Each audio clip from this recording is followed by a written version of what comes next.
So hey everyone, it's Trevor Turnbull here from SportsNetworker.com, and I'm joined today by Sean Parker, and no, not that Sean Parker, but the Sean Parker from the Washington Capitals. Sean is the Director of Digital Media. How's it going today, Sean? Pretty good, pretty good. Yeah, I've only been confused with that guy a few times.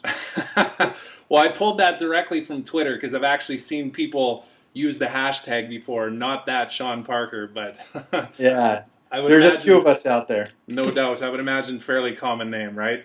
Yeah, So, for everybody that doesn't know Sean, we're gonna chat a little bit here today about his role with the Capitals, as well as how he got into the sports industry. And just to give you a little backstory, I actually met Sean. I guess it's been about 3 years now, 2.5 years ago at least, when yeah. I was out in Washington, where a good friend of mine also works for the team, Anthony Aspas. And I was lucky enough to shadow Sean for a couple of days. He let me, up into the press box and showed me what he did on a daily basis. And, without a word of a lie, from what I've seen, I think he could be the hardest working guy in sports. I don't know about that, not anymore, but Well, and as you mentioned, we were chatting about this earlier. Your role's definitely changed a little bit, but let's bring it back then a few years ago to when you first started working with the Caps, or even when you first broke into the industry. What's the story behind that? How did you get into the sports industry? yeah, it's I'm a bit of an outlier when it comes to that. I had for a long time I had a design and production studio with a buddy of mine, and then we merged with another company, and after a little while, I was like, all right, let me, maybe it's time to move on, spend some more time with my family. And we had partnered up with an ad agency at one point, and the ad agency, a friend of mine there said, hey, the Caps just lost their, at that time, manager of new media. Yeah. You should throw your hat in the ring. And I was like, yeah, sure. So I went and got through a couple interviews. Ultimately, ended up having 7 different interviews. I think Wow. one of them being with the owner, Ted Leonsis, and then after that, came on board and was hands on with code and hands on with design and looking at everything and kind of like totally revamping the site at that time. Now we're on a common platform. Back then, we were on a standalone website, and it was it. I said I wanted to spend more time with my family, and I don't know if I actually end up doing that anymore because it's you're there. You live and breathe this stuff, whether it's sports or whatever, and you get into the technology, you get into the sport, and you're always trying to find new things, and you're there all the time. And I was certainly there all the time when I first took the job. And when was that again? When did you first start with the team? That was 2003, the year before the NHL lockout. So Okay. it was interesting. We were hoping and praying that there wouldn't be a lockout, and going into it, it was really a different time. Uh, no professional league had stayed locked out that long, had Mm-hmm. lost an entire season, and it was an interesting perspective. And now, I look at it and I'm like, all right, what's the worst that can happen? We get locked out. Been there, done that, right? Did the full Yeah, year exactly. lockout. And I know I've talked to Anthony about this before too, but back in 2003, obviously those were the pre-Ovechkin days too. So even though things have changed a lot in the online space too, fortunes have definitely changed for the team too, right? Yeah, it was. It's been a bit of a remarkable turnaround. Even so, when Ovi came on board, and after the lockout, the 05-06 season, uh, we were, or wait, I always get that confused. Yeah, though, season after the lockout, Hmm. Ovechkin was great, but we were still in the black and the bronze unis at that time, and it was. The team wasn't the best team on ice. Obviously, I mean uh, we fell. I think the year Ovechkin came on board, we were third worst in the league, or third worst in our conference. And we didn't do well, and struggled for a few years, and then we brought back the red, white, and blue uniforms, and there seemed to be a revitalization behind the team and the spirit of the team and the fans and everything else, and it just kind of became this groundswell. And then that one year, I guess 5 years ago now, we brought on Fedorov and at the trade deadline, and that year we made the playoffs, and since then it's just been like gangbusters. Everybody's here. This is literally the hottest ticket in town. And people are miserable when we lose. People are happy when we win, obviously, but you get to feel it a little bit deeper now when we lose. So it's been a tremendous turnaround. And it's funny, the difference between, it seems like it just happened so quickly. Like a switch was flipped, or a coin was flipped, or whatever whatever metaphor you want to use. Something happened that almost instantaneously it seemed like everybody wanted to be a Caps fan, and everybody was watching what you were doing and when you were doing it and all this other stuff, and it was totally different experience. Yeah.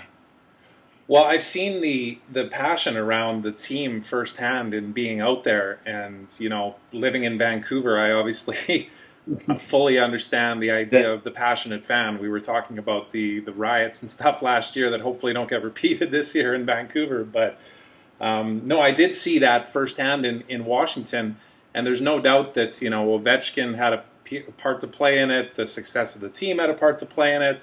The ownership, and right down, the way that things are ran over there. And speaking of which, Ted's a very digitally advanced person, I guess you would say. Somebody who's very proactive when it comes to embracing technology, which has no doubt helped in, bringing in those fans that not only want to come to the games, but also want to connect with the team and the players and everybody else in a digital format too. So I imagine you saw a lot of growth over the last 4 or 5 years in the social side of things as it relates to Caps fans wanting more and more from the team. We have. It's kind of amazing. I think about how we started out, where we made very conscious decision to get on Facebook and to get on YouTube, and to spread the word that way. Twitter came along, and it was funny. People were, I brought Twitter up in a business meeting. People were like laughing, and what is this Twitter thing? You live in a totally different world. Yeah. And now some of those guys are like the heaviest Twitter users that we have. No doubt. So it's kind of funny, how things have changed and progressed. But it was. So we made a conscious decision to get onto Facebook and like I said, YouTube, and then we kind of branched out into Flickr, and Twitter came along, and we were on Twitter, and we tried a couple of different things. We looked at what was kind of working at the time, whether, we even took a look at things like Ning and that sort of thing, and said, okay, that's not working, so let's not go into that. At least not. I mean, I'm sure it works for some people. It wasn't going to work for us, so we said let's backstep from that. And just to clarify, Ning being the more exclusive kind of lockdown social networks, right? That would. Yeah. It's kind of like I want to make a Capitals group that's only Capitals and only very as you said, very locked down, very a gated community, so to speak. Yeah. So we made another big decision, and at that time, MySpace was very big, and we said we're not going on there. It's just too noisy, and so we had, from the get-go, we kind of had a plan on how we wanted to approach social media. That we wanted to go where one, we would be heard, but two, it wasn't such a crowded space that we would be on there and people wouldn't be able to find us because there are too many fake accounts.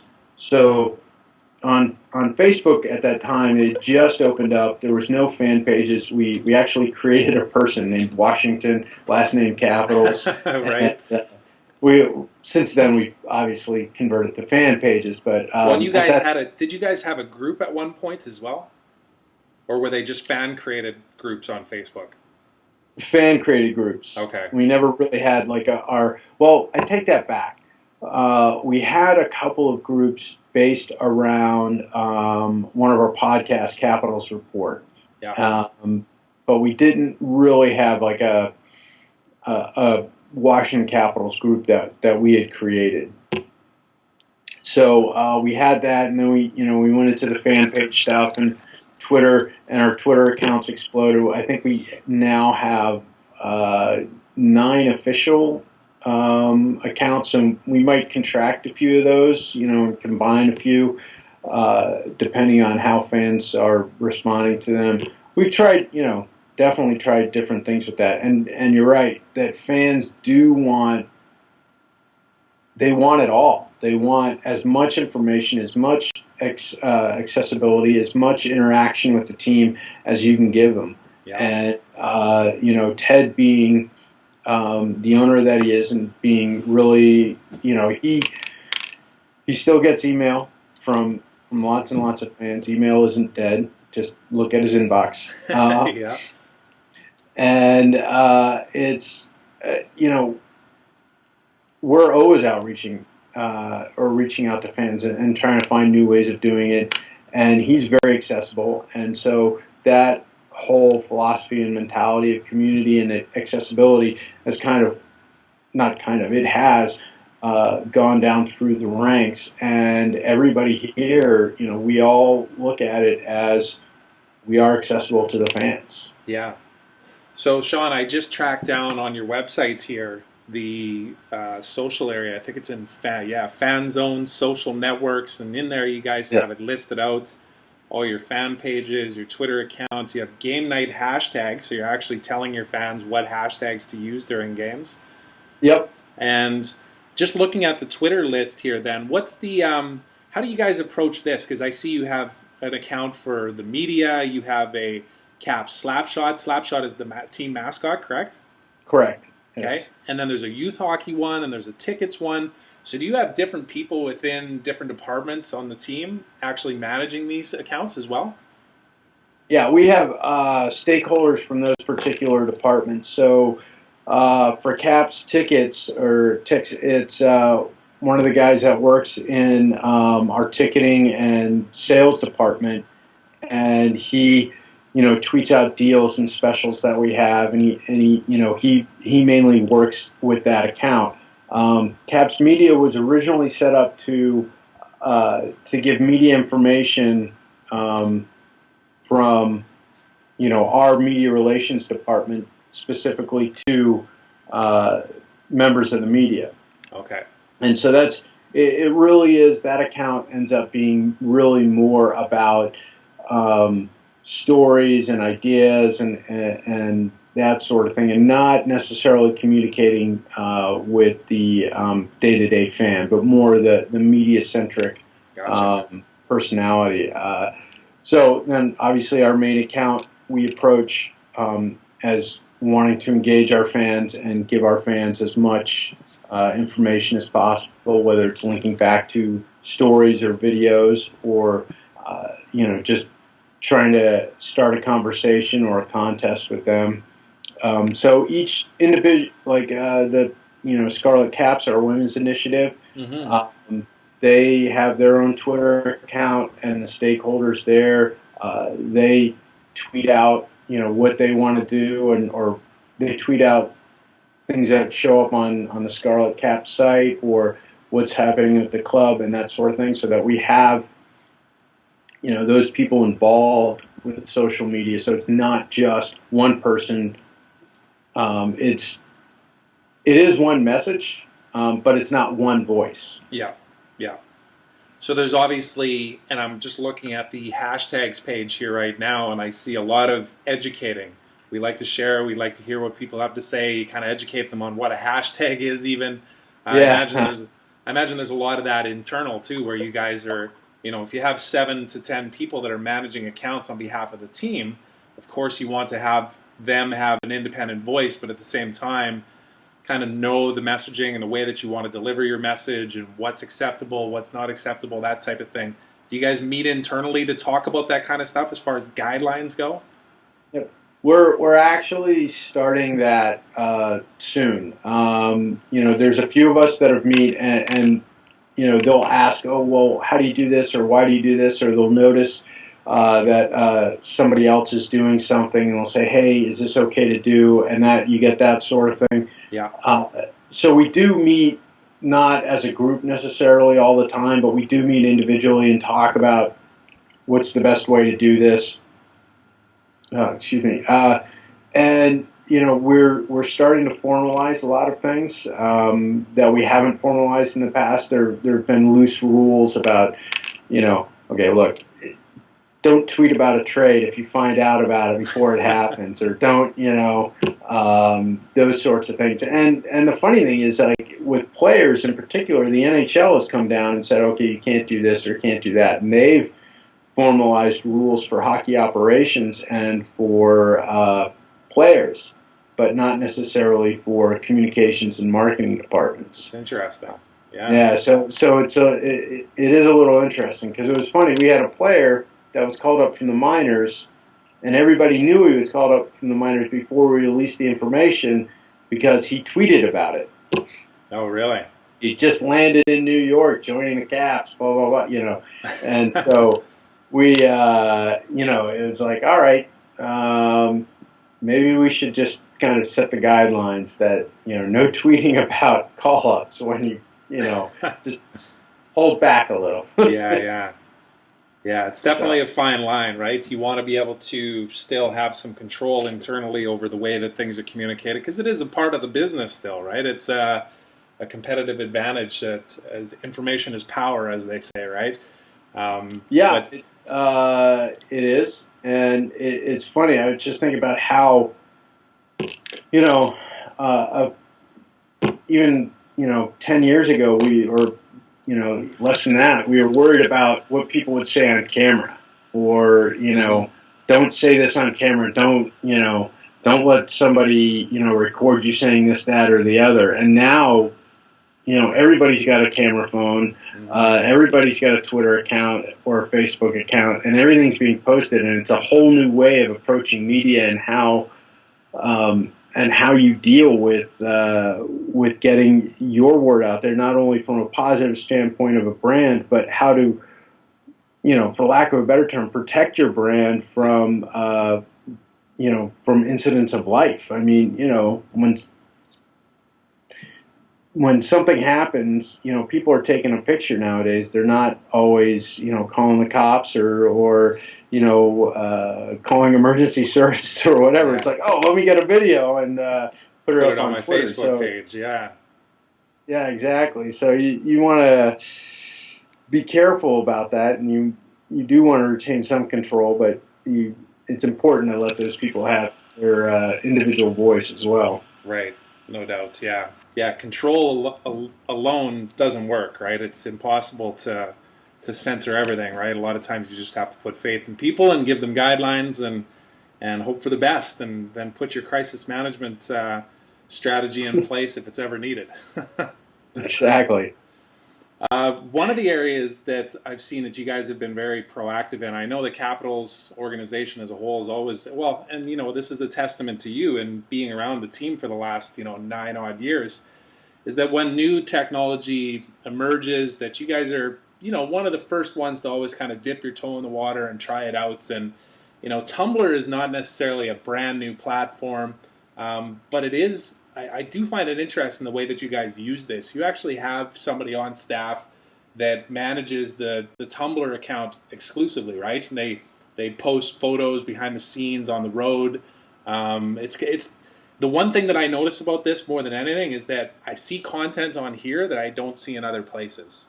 So how have you guys found this from a strategy perspective, and what was your reasoning for diving into Tumblr and putting somebody dedicated to that platform? Yeah, it's funny. we talked about Tumblr a few years ago, quite a few years ago. Well, not quite a few. I guess when Tumblr started becoming a viable blogging platform and wasn't just a startup, like people were actually using it to get, to post stuff. Uh, and I was, to be quite honest with you, I was actually resistant. And I wasn't resistant from, oh, let's just try something out new, because I'm always for trying something out. I mean, like you said, I'll just, I don't dip my toe. I tend to jump into technology. So with Well, I both could feet. tell you, And, I've learned a lot from you over the years just in following your Twitter accounts and everything that you got going on, because you definitely got your yeah, finger on the pulse. matter of fact, the odd thing is I've been trying so much stuff lately. I actually haven't been tweeting about it, because I've just been jumping in and trying this, that, or the other. Yeah, But with Tumblr, it was we we resisted it for a bit, and then we brought somebody on board. We had Brett Leonhardt was here, and he left, and then we brought somebody else on board, and they were really interested in using Tumblr, and I was like, all right, look, right now we don't have the resources to keep it up. And, there's this guy's dedicated to this guy's dedicated to this, and we're spread pretty thin. And James Hoyser, who came on board, was like, you know what, let me take it on. We'll, I'll do it. And he and I sat there and we discussed one afternoon. Okay, so what's it going to be?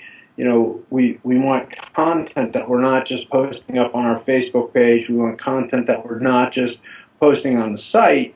What are we going to use this? And so James actually came up with the concept of overtime, and this is all the stuff that goes on behind the scenes, that doesn't necessarily, you're not going to find it on our main site. yeah, You might not find it on one of our associated blogs, but you will find it on overtime. It'll be one of those things, like you'll find, like last night, after the game, Carl Alsner, walks into the press room with a couple of bins of cupcakes that his fiance made.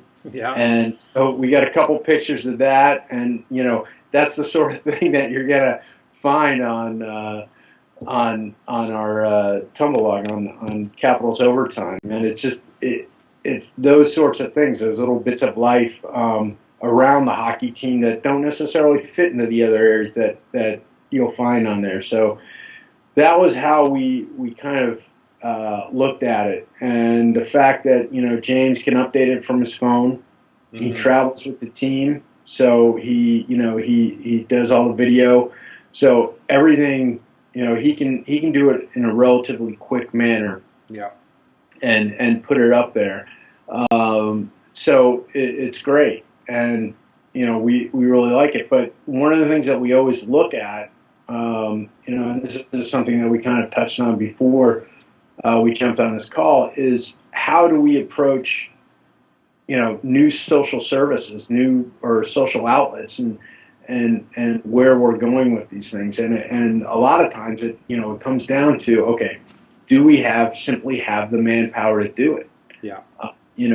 It's not, some of these things you don't always want to trust to an intern. There are some certainly things that you can, but this is your brand. You have to be, this is your bread and butter. You have to be aware of what you're doing and where you're going and what you're putting out there, and where voice is from. So Yeah. that's how we're approaching every new outlet that we look at.